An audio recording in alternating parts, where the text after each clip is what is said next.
मेरी पोएम का टाइटल क्या है? Fire and ice. ओके, ये क्या है दोनों? These two are natural elements, right?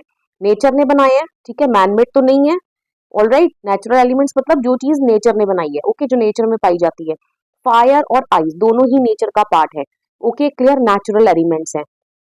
लेकिन यहाँ पर ये जो फायर एंड आइज है ना, फायर किसको स्टैंड करेगा बच्चे? डिजायर को। ओके, ये एक सिंबॉलिक पोएम है।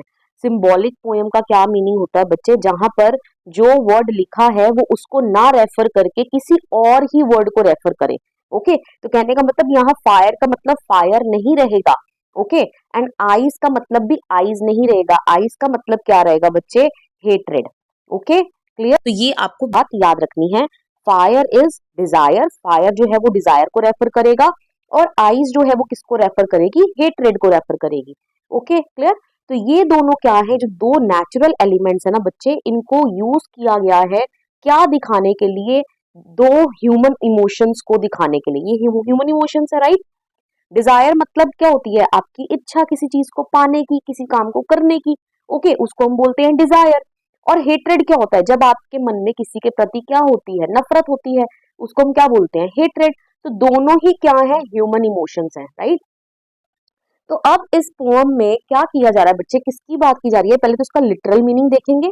लिटरल मतलब जो लिखा है, जैसा लिखा है वैसा हम मीनिंग समझ लेंगे, एंड देन फिर इसका सिंबॉलिक मीनिंग जानेंगे कि इसका मतलब निकल के एक्चुअली आ क्या रहा है। Okay, clear?